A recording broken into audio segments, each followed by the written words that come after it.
Hello, fellow bibliophiles, and welcome back to Blatantly Bookish. With the current state of craziness in the world right now, I thought that we could all just use a chatty little positive video about coping with life in isolation. I have some resources and some tips that I've been compiling to cheer you guys up and to distract you, and I'd like to ask you to do the same for me and the rest of the BookTube community in the comment section down below. So spread some positivity or something fun that you can't get enough of lately. Things aren't too great here in New York and in a lot of other places worldwide as well, from what I gather. I don't want to dwell on that at all. That's not what this video is about. If you want to have a minor panic attack, you can go ahead and watch the news and follow the numbers. I feel like everyone has been affected by this in some way or another, no matter who you are or what walk of life you come from. Things have changed for you and you are coping with them. Everyone has a story, and most people's stories involve some sort of stress, anxiety, and uncertainty. So I thought that today I would share a list of resources and tips that I have been gathering over the past few weeks to hopefully cheer you up or distract you at least in your isolation. Some of these things are book related because this is first and foremost a BookTube channel, but many of these are just in case you need a break from reading. And most of these things are completely free. So the place that I turn to for all things bookish is my local library, and unfortunately my library is closed during the crisis. However, their electronic resources are not, and they have some wonderful electronic resources. So if you do not have a large physical TBR at home, or you're somehow bored by your large physical TBR and are craving a very specific book that you know you don't have on your shelves, I would check out your library and see what kinds of tools they have for you. I have my e-reader here. My library has 3 apps that I absolutely love. They are Hoopla, Overdrive, and Libby. I think Overdrive and Libby might be connected somehow, but it doesn't really matter. I have separate apps for them on here. I've been listening to Nevermore, The Trials of Morrigan Crow on audiobook because Petra from Petra U loves this series so much and finds it comforting in times of need. And I have to say that this book is, besides Harry Potter, the ultimate piece of escapism. I have trouble focusing when I'm stressed on reading, so something like this where you just dive into this completely different world is very helpful for me. If you have other recommendations for escapist literature, I would love to hear it in the comments down below because I'm going to need some more after I finish Nevermore. My library also has been sending out a notice about all of these e-events they have going on. Things like virtual book clubs and virtual lectures. So if that's something you're interested in, if your local library is amazing like mine is, go ahead, look up their website, contact them, see what's going on there. You might be surprised how much they have for you in terms of bookish resources. If you're not quite as lucky as me and don't have a fantastic library system, there are still other resources for you out there. I think that Kindle is doing a 2-month Kindle Unlimited free trial right now, and I know that there are plenty of ebooks on that. There's also free audiobooks from Audible. It's marketed towards kids who are out of school right now, but it also has a lot of classics. I looked through it and there's Alice in Wonderland, Frankenstein, Robin Hood, plenty of stuff to listen to for adults as well as children.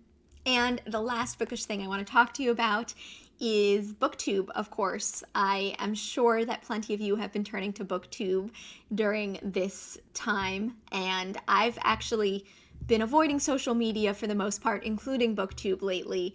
But if it is something that helps you, if it's something that calms you down, watch plenty of BookTube and maybe even start a channel. It's something that takes up a lot of time that you may not have had time for before in your life. And if it's something you're interested in doing, there are tons of booktubers out there who've made videos on how to start a channel. But truthfully, all you need is a brain full of books and some sort of recording device. Even your phone will do. Now for the non-bookish things, I found a link to an article that has tons of resources of museums and concerts and plays that you can enjoy from the comfort of your own home. You can travel to Paris and the Louvre, you can see the New York City Met, you can take a trip to Versailles.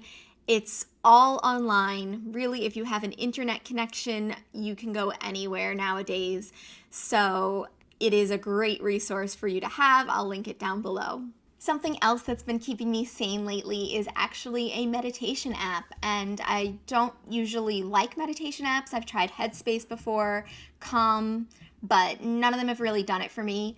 This one is absolutely brilliant. It is called Neo Travel Your Mind, and it frames meditation as a journey, specifically through different landscapes. So the first one is the Amazon, and there's this map of the Amazon rainforest with this beautiful tropical jungle music and gorgeous illustrations, gorgeous artwork.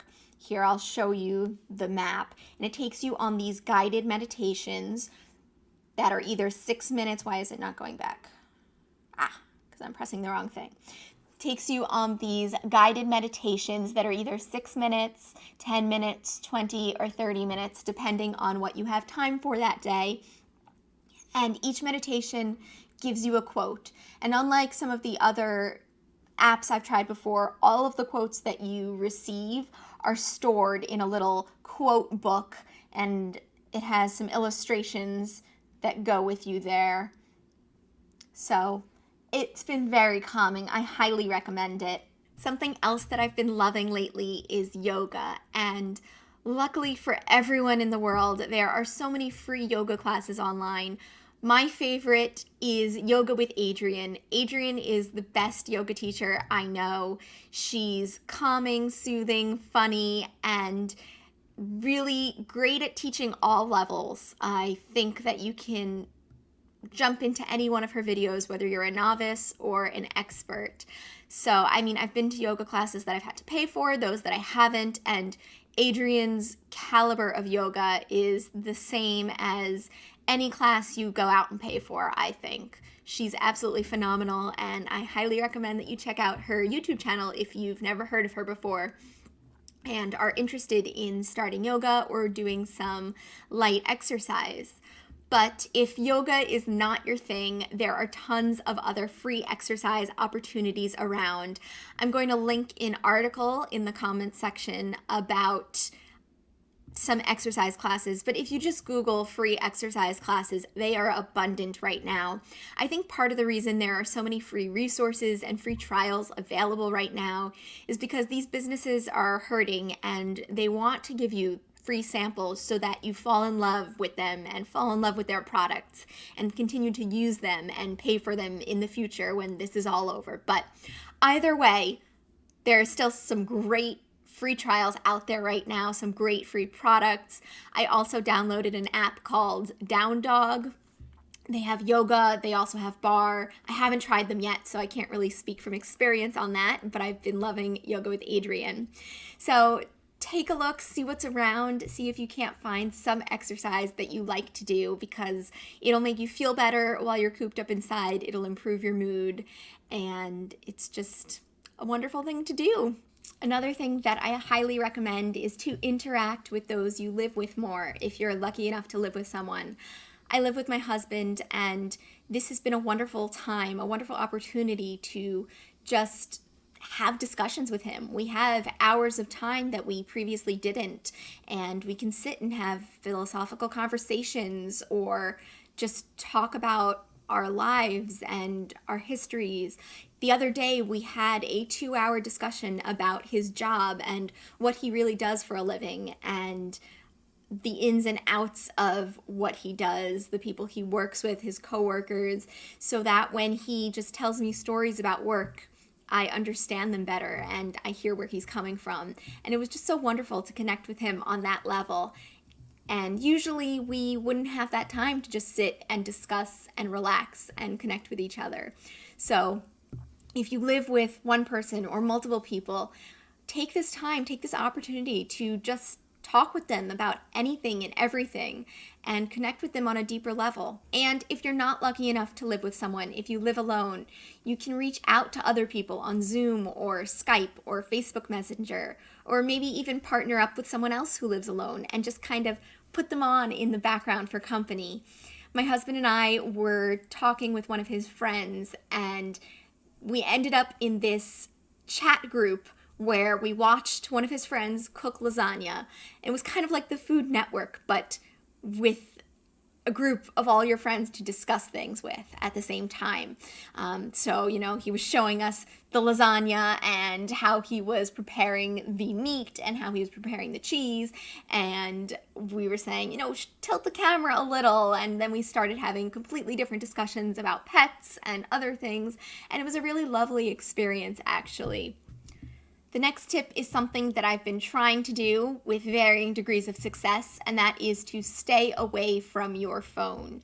It is easier said than done, but I will sometimes go on my phone and have hours of time just disappear looking at news or checking emails or responding to people. And it can be useful to interact with people on your phone, but it can also be detrimental, especially if you're sitting there catastrophizing and reading the news for hours on end, like I have a tendency to do. So it's been really helpful to try and avoid looking at my phone. For me, it's a little difficult because I am technically on call right now. I'm a dentist and I do need to answer my phone if a patient calls me. So there's this importance of maintaining work and home separation if possible. For me, it's a little difficult to do that since I literally do need to be attached to my phone 24/7 in case somebody calls. But for other people, you might find it easier if you're working remotely from home, if you can pick a room where that's your work room and you only go in there where you work. If you can get dressed for work, sometimes that can create a separation of work and home, so you feel like you went somewhere and did something and you worked, and then you can come back to a relaxing home environment at a different time of day when you don't have to work. Another thing I'd like to stress is to do one special thing for yourself every day, no matter how small or seemingly insignificant it is. Either, make a special dinner for yourself, bake something for yourself, maybe use a face mask or take a bubble bath, have a special tea that you've been saving, or use it a little more often than you usually would. Just do something that you can look forward to each and every day that's just for yourself. So that is my list of resources, but before I go, I do have a favor to ask of you. If you found any other great resources or you have something particularly fun that you've done lately, I'd love to hear about it. Please comment with at least one fun thing that you found or discovered while home, whether it's an activity or a recipe or a great piece of escapist literature. I'd love this comment section to become a place that both you and I can return to if we're having a bad day in isolation and need something to cheer us up. I hope you can find some comfort and solace from this video, and I hope that you and your loved ones stay safe and healthy and happy, and I look forward to seeing you in another video soon. Bye!